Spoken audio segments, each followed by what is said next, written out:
আসসালামু আলাইকুম রহমতুল্লাহি বারকাতু নাহমাদুহু ওয়া নুসাল্লি আলা রাসূলিহিল কারীম আম্মা বাদ। সম্মানিত দর্শকবিন্দু, আজকে আমরা আলোচনা করব নামাজের ওয়াক্ত বিষয়ে। নামাজের ওয়াক্তের যে সমস্ত মাসাইল রয়েছে এগুলো নিয়ে আমরা আলোচনা করব ইনশাআল্লাহ।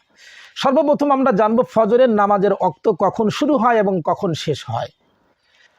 রজনীর শেষ লগ্নে আকাশের পূর্ব পশ্চিমে কিছু শুভ্র রেখা দৃষ্টিগোচর হয়। তার কিছুক্ষণ পর আকাশের উত্তর দক্ষিণে আরও কিছু সাদা রেখা নজরে পড়ে। রেখাগুলো ধীরে ধীরে বিস্তার লাভ করতে থাকে। অল্প সময়ে পূর্ব আকাশ উজ্জ্বল হয়ে ওঠে। যখন থেকে দক্ষিণ আকাশে শুভ্র রেখাগুলি উকি দিয়ে ওঠে, তখন থেকেই ফজরের নামাজের সময় শুরু হয়। সূর্যোদয় পর্যন্ত তা বাকি থাকে। সূর্যের জীর্ণ রেখা উকি দিতেই ফজরের নামাজের সময় শেষ হয়ে যায়। তবে মহিলাদের জন্য ফজরের নামাজ প্রথম ওয়াক্তে পড়ে নেওয়াই উত্তম, আর পুরুষদের জন্য চারদিকে উজালা হবার পর নামাজ পড়া হলো উত্তম। জহর ও আসরের নামাজের ওয়াক্ত কখন শুরু হয় এবং কখন শেষ হয়? ঠিক দুপুরের কিছুক্ষণ পর সূর্য সামান্য ঢলে পড়ে, তখন থেকেই জহরের নামাজের ওয়াক্ত শুরু হয়। যে কোনো জিনিসের মূল ছায়া ব্যতীত ছায়াটা তার দ্বিগুণ হওয়া পর্যন্ত জহরের সময় অবশিষ্ট থাকে।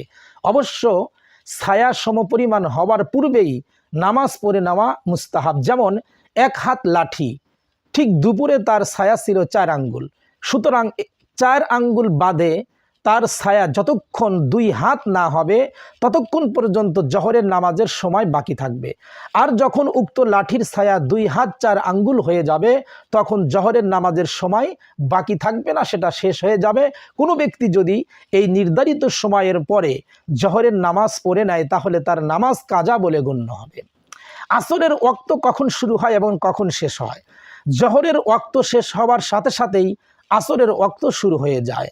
আসরের নামাজের সময় বাকি থাকে সূর্যাস্ত পর্যন্ত। সূর্যাস্ত হওয়ার সাথে সাথেই আসরের নামাজের সময় শেষ হয়ে যায়। তবে সূর্যের রং বদলে যাওয়ার পর যখন সূর্য একদম আসমানের কিনারায় চলে যায় তখন আসরের নামাজ পড়া মাকরু। কোনো কারণে এতটুকু দেরি হয়ে গেলে পড়ে নিবে, কাজা করবে না। আর ভবিষ্যতে যেন এমন না হয় সেদিকে খুবই লক্ষ্য রাখতে হবে। সূর্যের রং বদলে যাওয়ার সময় শুধু ওই দিনের আসরের নামাজ ছাড়া অন্য কোনো নামাজ কাজা কিংবা নফল নামাজ পড়াও না জায়েজ, পড়া যাবে না। মাগরিবের সময় কখন শুরু হয় এবং কখন শেষ হয়? সূর্যাস্তের পর থেকেই মাগরিবের সময় শুরু।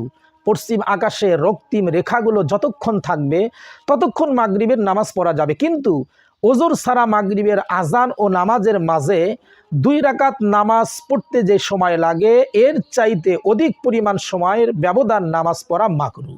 অর্থাৎ 2 রাকাত নামাজ পড়তে যতটুকুন সময় সর্বোচ্চ 4 থেকে 5 মিনিট এতটুকুন দেরি করা যাবে, এর চাইতে বেশি দেরি করা মাকরু। রক্তিম রেখাগুলো মিলে যাওয়ার পর থেকেই মাগরিবের নামাজের সময় শেষ। এরপর কোনো ব্যক্তি মাগরিবের নামাজ পড়লে তা কাজা বলে গণ্য হবে, আদায় হবে না। এশার নামাজের সময় কখন শুরু হয় এবং কখন শেষ হয়? সূর্য অস্ত যাওয়ার 1.5 ঘন্টা পর থেকে, অর্থাৎ মাগরিবের ওয়াক্ত শুরু হওয়ার 1.5 ঘন্টা পর থেকেই ঈশার নামাজের সময় শুরু হয়। তার পশ্চিম আকাশের রক্তিম রেখাগুলো মিলে যাওয়ার পর থেকেই এশার নামাজের সময় শুরু হয়। সুবহে সাদিকের পূর্ব পর্যন্ত বাকি থাকে। অবশ্য রাত্রের দ্বিপ্রহর অতিক্রান্ত হওয়ার পর এশার নামাজ পড়া মাকরু। অতএব রাত্রি 1টা 30 মিনিটের পর বিনা ওজরে এশার নামাজ একাকী পড়া বা জামাতে পড়া মাকরু। আর রাতের 1/3 অতীত হওয়ার পর এশার নামাজ পড়া হলো মুস্তাহাব। আর বৃষ্টির দিনে এশার নামাজ তাড়াতাড়ি পড়া মুস্তাহাব। জহরের নামাজের মুস্তাহাব ওয়াক্ত কখন শুরু হয়? গরমের দিনে জহরের নামাজ দেরি করে পড়া মুস্তাহাব, তথা সূর্যের প্রচণ্ড তাপ একটু মন্দা হবার পরই পড়া। পক্ষান্তরে শীতের দিনে তাড়াতাড়ি পড়াটাই হলো মুস্তাহাব। আসর ও মাগরিবের নামাজের মুস্তাহাব ওয়াক্ত কখন শুরু হয়? আসরের নামাজ এতটুকু দেরি করে পড়া ভালো যে সময় হওয়ার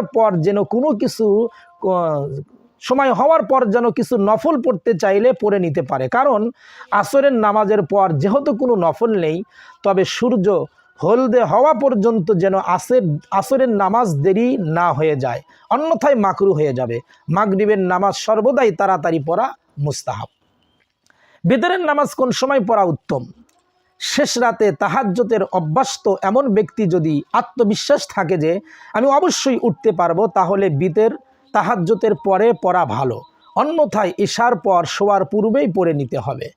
আলহামদুলিল্লাহ, নামাজের ওয়াক্ত নিয়ে আমরা এতটুকুন আলোচনা করলাম। আগামী পর্বে ইনশাল্লাহ নামাজের অন্যান্য মাসলা মাসাইল নিয়ে আমরা আলোচনা করব। আমাদের সাথে থাকার জন্য ধন্যবাদ।